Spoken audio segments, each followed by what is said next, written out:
Então, eu estava querendo fazer essa pergunta, assim, porque o objetivo é tentar enxergar esses objetos algebricamente. Eles são objetos abstratos mesmo, assim, né? Então, tentar enxergar o que significa essa definição. Assim como, por exemplo, o ideal maximal, a gente consegue fazer uma imagem conceitual disso. A gente pensa numa cadeia de ideais e pensa que não tem nenhum ideal que vai estar lá na frente dele. O único ideal que vai estar lá na frente dele vai ser o próprio anel que a gente vai ter lá no nosso conjunto, né? Então, assim, ter esses insights ajuda a gente a conseguir fazer as demonstrações dos teoremas.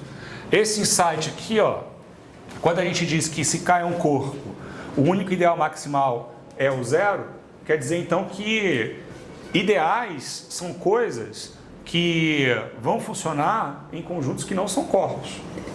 Porque senão vai ser só os ideais triviais. Talvez a gente está interessado em coisas que não geram corpos. Isso aqui é importante a gente perceber, tá? Então, assim, se a gente está precisando trabalhar com ideais de alguma maneira, isso aqui cria uma restrição grande. O único ideal que a gente vai gerar vai ser o próprio corpo, vai ser o ideal zero. Beleza? Então, isso quer dizer que os nossos exemplos também, quando a gente vai trabalhando com ideais, são conjuntos que não são corpos também. Então, o Z, por exemplo, é um conjunto que gera ideais, porque ele não é um corpo. Beleza? Então, tá bom, vamos lá. Mas não tem resposta certa, tem muitas erradas, mas não tem resposta certa não. Então tá, antes de continuar, eu preciso falar uma coisa.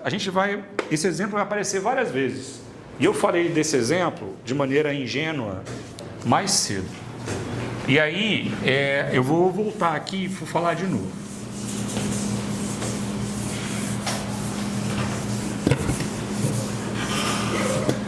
E eu vou tentar falar de uma outra forma, que é o seguinte. Lá atrás, no passado remoto e distante, quando nós éramos jovens, a gente foi lá e definiu relações de equivalência. E a gente demonstrou um teorema em que as relações de equivalência criam classes de equivalências no meu conjunto. E aí eu consigo olhar meu conjunto todo como partes separadas, e aí a gente consegue olhar essas classes de equivalência. Aí, beleza, a gente fez essas classes de equivalências e definiu o conjunto quociente, que é o conjunto das classes de equivalência. Beleza? A gente fez isso lá no passado. Aí, vamos lá, vamos olhar para o nosso ideal, o nosso ideal 3z, né? Que a gente fez isso mais cedo. Isso daqui é o ideal 3z, e, na verdade, se a gente faz o nosso conjunto quociente z barra 3z, esse conjunto, né? Esse 3z é um elemento esse 3z, ele é um elemento dessa classe de equivalência. Lembrando, classes de equivalência são conjuntos. E a gente vai identificar esse elemento como zero. Lembrando, isso aqui é um conjunto inteiro. Meu 3z agora vai virar, meu conjunto inteiro 3z vai virar zero. Ou seja, todos os elementos de z que deixam o resto zero quando dividíveis por 3, eu vou esquecer que eles são um conjunto infinito e vou olhar para eles como zero. Acabou, zero, zero. Beleza? Agora tá. E como é que eu gero os outros elementos? Como é que eu gero 1? Como é que eu gero 2? Como é que eu gero 3? Né? Beleza? 3 é o 0, né? O 3 é o 0. Então a gente não vamos gerar o 3 não. Beleza. Mas como é que eu gero o 1? Eu imagino a seguinte situação. Tenho esse conjunto aqui, 3z. O que seria 3z mais 1? Seria somar 1 a todos os elementos de 3z. Aí seria 0 mais 1 que dá 1, 3 mais 1 que dá 4, menos... Beleza? Então a gente vai gerar, isso aqui vai gerar um outro conjunto.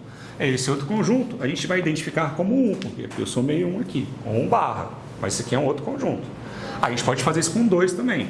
E aí a gente vai lá e gera o 2 barra. Beleza? E acaba, porque se eu somar 3 é a mesma coisa que somar 0, porque 3 é o gerador aqui, né? Aí é que está a grande sacação dessa parada, que a gente pode fazer isso com qualquer ideal. A gente não precisa mais ficar olhando para o z. A gente pode fazer isso com qualquer ideal. E qualquer ideal vai gerar um anel quociente, e esse anel quociente, que é o objetivo da gente chegar, daqui a pouco é o objetivo da gente chegar lá. Mas aí qualquer ideal vai gerar esse anel quociente. Esse anel quociente vai ter algumas propriedades muito bonitinhas, beleza? E esse ideal quociente vai ser gerado pela soma de elementos externos a esse meu conjunto ideal aqui. Falando isso de uma outra forma, quando você cria um ideal, você pega elementos que não pertencem a esse ideal e você, com a soma, você cria as outras classes de equivalência. E aí, usando a soma para poder criar essas outras classes de equivalência, você pode definir as operações soma e multiplicação nesse conjunto. E aí você generaliza a ideia de conjunto quociente que está aqui funcionando no Z/3Z, que é o Z3, né? Para conjuntos na forma A sobre I, onde I é um ideal. Beleza? Com esse A/I você consegue gerar esse conjunto das classes de equivalência, trabalhar com as classes de equivalência. Tá, mas por quê? Por que a gente faz isso? Por que isso é importante para a gente? Por que a gente vai gastar nosso tempo, nossa energia e nossa juventude definindo esse conjunto? Porque, lembrando, Z é um conjunto infinito. Esse conjunto tem 3 elementos só, que são as classes de resto quando você divide por 3. Então, você pega uma estrutura, que é uma estrutura infinita, e transforma essa estrutura numa estrutura finita. Então, essa que é a ideia de você passar a barra, né? Essa é a ideia de você pegar a classe de equivalência. Você para de olhar para os elementos do conjunto e você olha para os conjuntos como elementos, e aí você trabalha com os elementos. Isso é uma ideia sofisticada, mas é uma ideia muito legal, que é uma base de muita coisa que a gente vai fazer na álgebra. Por exemplo, quando a gente for tentar encontrar... O Elton não veio. Pô, preparei essa resposta para ele. Então, Elton, espero que você veja isso mais tarde. Mas assim, a gente, por exemplo, a gente tem um conjunto dos números racionais que é um corpo, né? E aí o problema é que, por exemplo, o polinômio x² igual a 2 não tem solução, né? Porque é a raiz de 2, aí não tem solução aí. Mas aí você cria um outro corpo, num processo chamado extensão, em que esse negócio vai poder funcionar ali. Então é uma coisa que a gente vai acabar fazendo. Depois, quando você consegue fazer essa extensão, uma coisa legal que dá para fazer um conjunto quociente em cima dessa extensão. Que é assim que a gente pode conseguir criar os racionais a partir dos inteiros também. Tá, isso aí, agora vocês estão com cara de que não estão entendendo nada, mas depois vocês vão entender, tá? Então, grosso modo, a gente vai definir esse conjunto quociente, a gente vai trabalhar muito com ele daqui para frente, e a gente vai conseguir operar com esses conjuntos quocientes aqui, e a gente vai perceber que eles são anéis, tranquilo? Tá, vamos lá.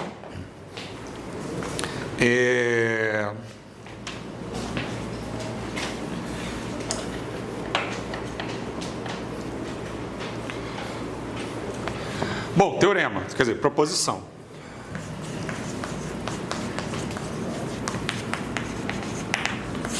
Seja A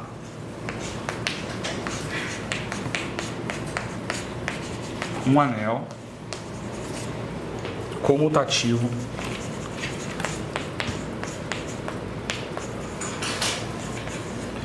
com unidade.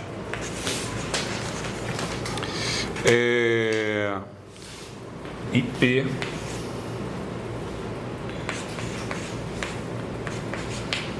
um ideal próprio, né?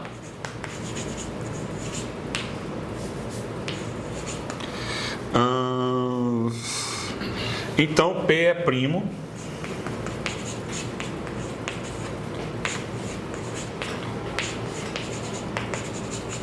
se e somente se o conjunto conjunto quociente na A sobre P é um domínio de integridade.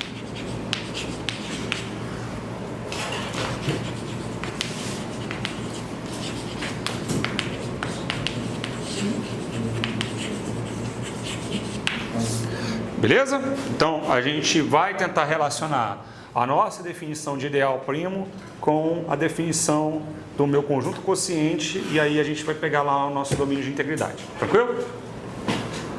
Tá começando a ficar bem difícil, né? Mas tá, logo a gente vai conseguir achar isso fácil também. As nossas dificuldades serão outras. Era o que meu pai me dizia. Tá. E aí, para isso, eu vou precisar definir uma função. Essa função vai ser importantíssima para a gente daqui para frente. A gente vai usar ela várias vezes. Essa função chama-se projeção canônica. Então, denote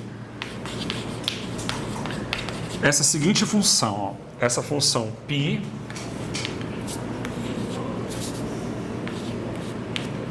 definida de A para A sobre P em que pega um elemento A daqui e vai fazer o meu conjunto A mais P. Exatamente da mesma forma que a gente fez com 3Z, tá? Isso vale para qualquer conjunto. A gente faz o ideal, a gente pode fazer isso exatamente da mesma maneira. Pega os caras lá de fora e vamos ver que conjunto novo que a gente cria. Isso cria classe de equivalência. Isso é um teorema que a gente vai tratar dele melhor depois, tá? Beleza? Mas a gente pode criar, ó. A gente está criando, isso aqui gera uma relação de equivalência, a gente está criando nosso conjunto com essas propriedades aí, beleza? Então, a gente tem que fazer o quê? Isso aqui é a nossa definição. Com essa denotação, a gente tem que provar que se P é primo, então A barra P é o domínio de integridade, a gente tem que fazer a ida e a volta, beleza? Então vamos começar com a ida. Definir essa função dessa maneira e vamos começar com a nossa ida, tá? Então suponha que P é primo.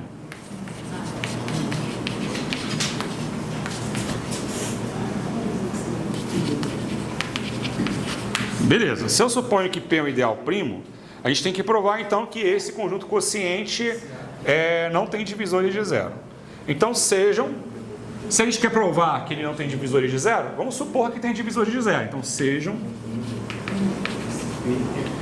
A barra e B barra pertencentes a esse meu conjunto quociente, né? A barra P, tais que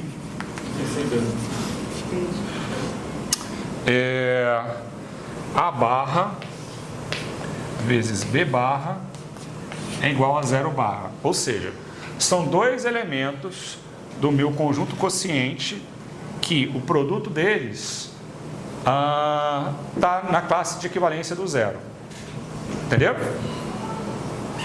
Entendeu? O que isso significa? Bora! Isso significa então que A barra B barra, vou colocar o 0 barra do lado de cá. Isso quer dizer que isso aqui é o quê? AB barra. Por quê? Porque pela definição da própria multiplicação, né? Eu faço A vezes B barra é A barra vezes B barra. O que significa? AB barra está dando no 0 barra.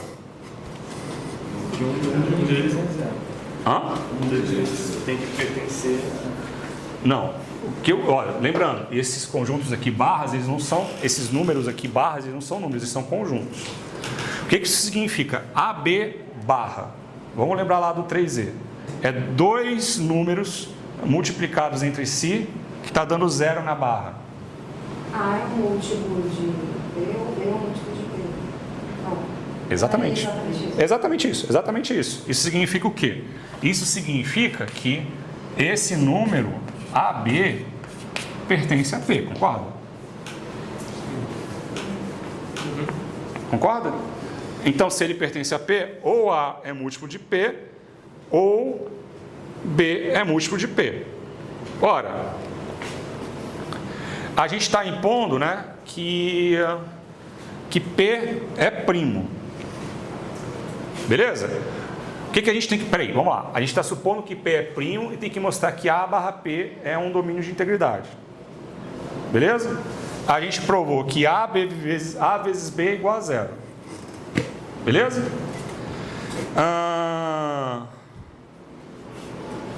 E por P ser primo, isso quer dizer que A pertence a P ou B pertence a P, pela própria definição de ideal primo. Ora, se A pertence a P, quer dizer que A está no 0 barra, da minha definição lá, da minha relação de equivalência. Se B pertence a P, então quer dizer que o B é 0 barra. Isso quer dizer que A é 0 barra ou B é 0 barra. Um dos dois tem que ser 0 barra, porque um dos dois pertence ao P. E o P, né, meu ideal é o meu zero. Eu estou identificando esse conjunto como meu zero. Ora, se A é 0 e B é 0 e o produto está dando igual a 0, então, eu estou pegando dois caras genéricos, então esse conjunto A barra P é um domínio de integridade. Que era o que eu queria provar. Como é que a gente prova que é um domínio de integridade? Que o produto de dois elementos não nulos o produto de dois elementos dá zero, então um é igual a zero ou o outro é igual a zero. Beleza? Entenderam? Entenderam? Só por isso que não pode ser E, tem que ser um.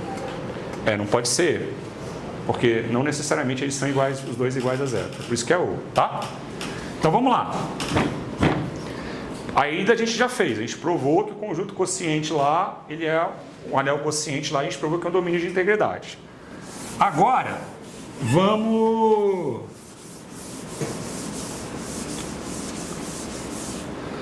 fazer a volta. É que se esse conjunto quociente é o domínio de integridade, então a gente vai provar que esse meu ideal é primo. Então agora vamos lá.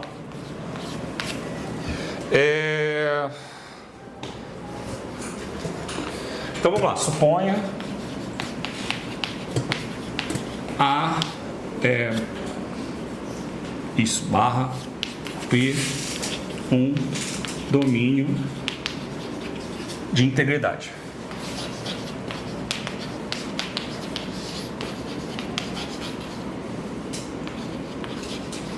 Beleza? Vamos lá, vamos supor isso. Aí,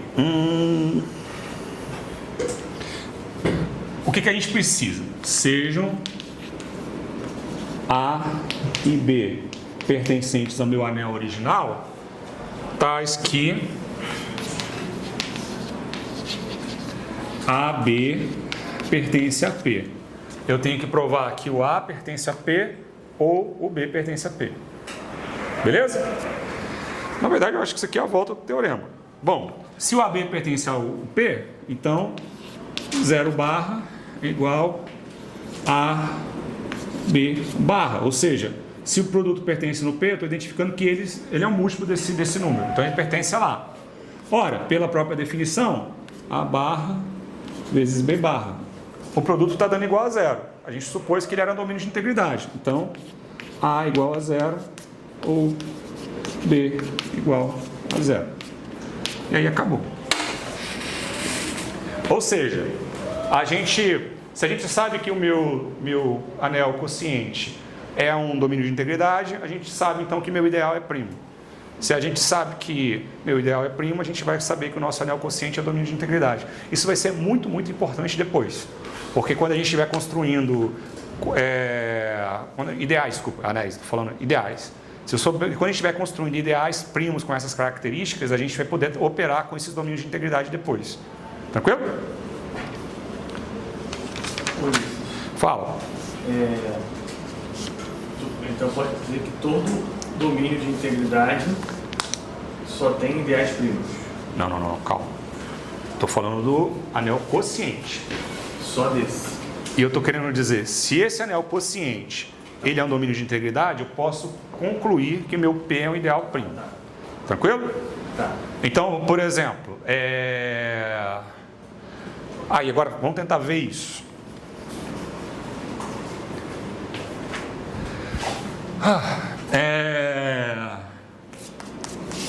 Se a gente pegar o 6Z, então o 6Z, né? Z6, ele vai ser as classes de equivalência, vai ser o 0 barra, 1 barra, até o 5 barra. Essas são as classes de resto lá. Beleza? O que acontece?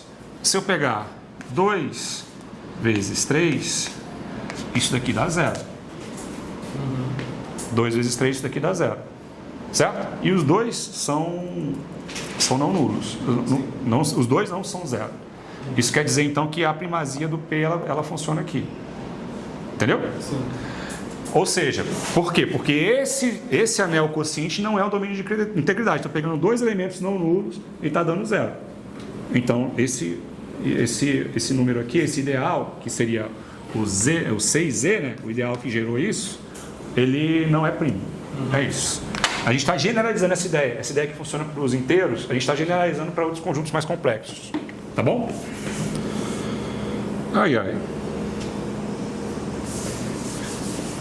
Vamos lá, a gente está quase acabando.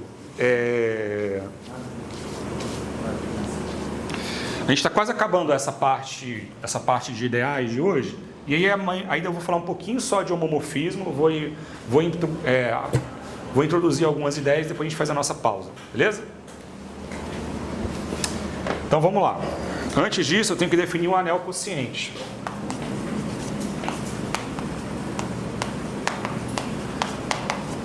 Lembrando que isso aqui vai ser muito importante para a gente depois, né?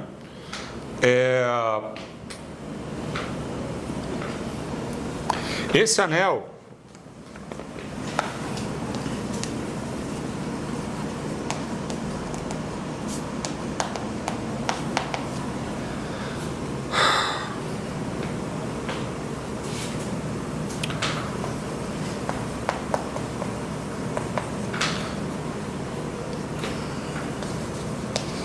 denotado por A barra I é o conjunto das classes de equivalência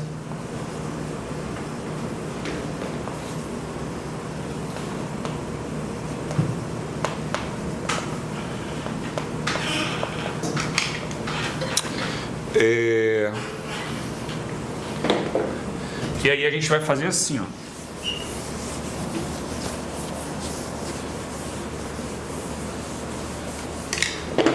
Então, A barra I vai ser A mais I, tal que A pertence a A. Aquela mesma ideia que a gente usou para os inteiros, tá? A gente vai usar essa mesma ideia para anéis mais gerais aqui. E aí a gente vai gerar esse conjunto quociente. E aí a gente vai definir as operações.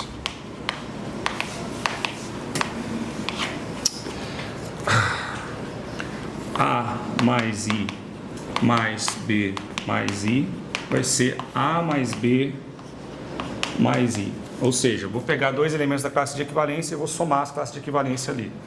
E também vão definir A mais I vezes B mais I. Eu também vou definir que isso daqui vai ser AB mais I. Eu estou só definindo essas operações que a gente está usando para poder definir esse anel. Então a gente está definindo esse conjunto aí como o nosso anel quociente. Eu deixei como exercício para vocês verem que é um anel comutativo e a gente vai brincar com ele mais um pouquinho depois, tá? Tem um conjunto bem grande de exercícios para fazer. E aí, eu queria muito que vocês começassem a fazer esses exercícios já, tá? Talvez, se der tempo, na aula que vem a gente tente fazer alguns e tal, para poder ter algumas ideias de como é que a gente resolve, beleza? Mas eu queria falar rapidinho então, antes da gente terminar, sobre homomorfismo de anéis. Não vai dar para fazer muitos teoremas hoje.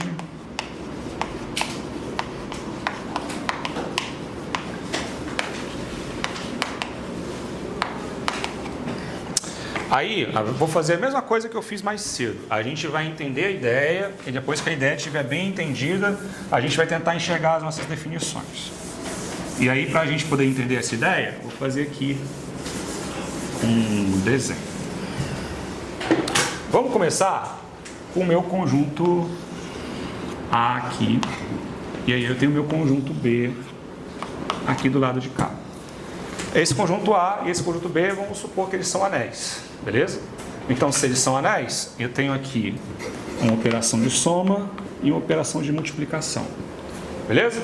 E para diferenciar, porque são anéis diferentes, eu vou colocar uma soma com uma bolinha aqui e uma multiplicação com uma bolinha aqui no meu B. Porque são conjuntos diferentes, então as operações deles são diferentes. Então, tá lá, esse conjunto aqui funciona de um jeito e esse conjunto aqui funciona de um outro jeito. O que é um homomorfismo? Um homomorfismo é uma função definida no conjunto A do conjunto B, né, que preserva as minhas operações, soma e multiplicação. Ou seja, se eu pego A e B pertencentes ao meu conjunto A, f de A mais B é f de A mais f de B. E f de A vezes B, que aqui esse mais é o mais com círculozinho, é f de A, círculozinho, f de B. Ah, Ulisses, mas o que isso significa? Isso significa que se você pega os elementos daqui e eles operam de um jeito, os elementos daqui eles operam do mesmo jeito.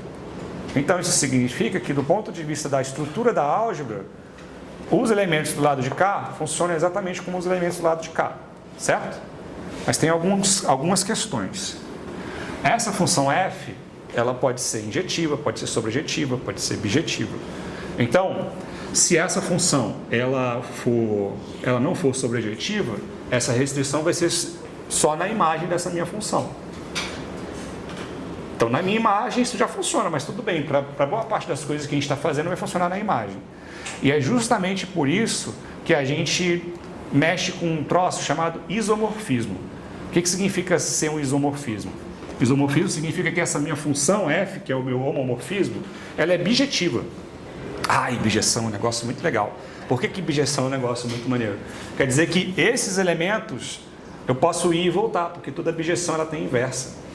Então eu posso fazer as coisas para os dois lados. Beleza? Então a gente vai definir o que é um homomorfismo, vai definir o que é um isomorfismo, que é um homomorfismo bijetor, e vai terminar aí agora, porque não vai dar tempo de fazer muito teorema hoje não. Beleza? Aí na semana que vem a gente vai ficar só fazendo isomorfismo e homomorfismo, a gente vai ficar craque nesse negócio que a gente vai usar na teoria de Galois mais tarde, tá bom? Confia em mim, vai ser maneiro esse negócio. Então vamos lá, homomorfismo de anéis. Oi. É isso que quer dizer então quando a gente tem o homomorfismo dos naturais para os inteiros e é por isso que a gente trata do mesmo jeito? Essa é a ideia quando a gente faz essa passagem dos naturais para os inteiros, dos inteiros para os racionais. Mas assim, é esse o conceito?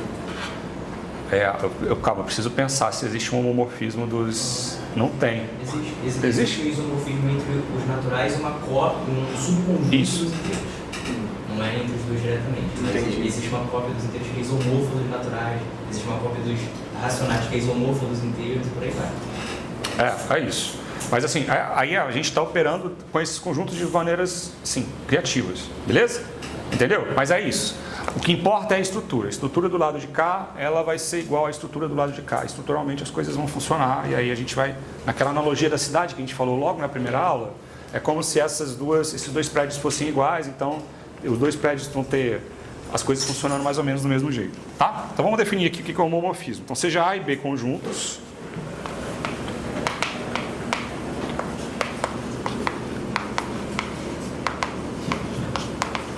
E a gente também precisa de uma função f definida do conjunto A para o conjunto B. Beleza? Essas são as nossas hipóteses.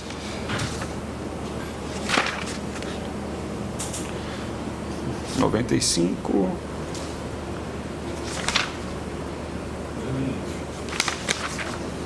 Tá.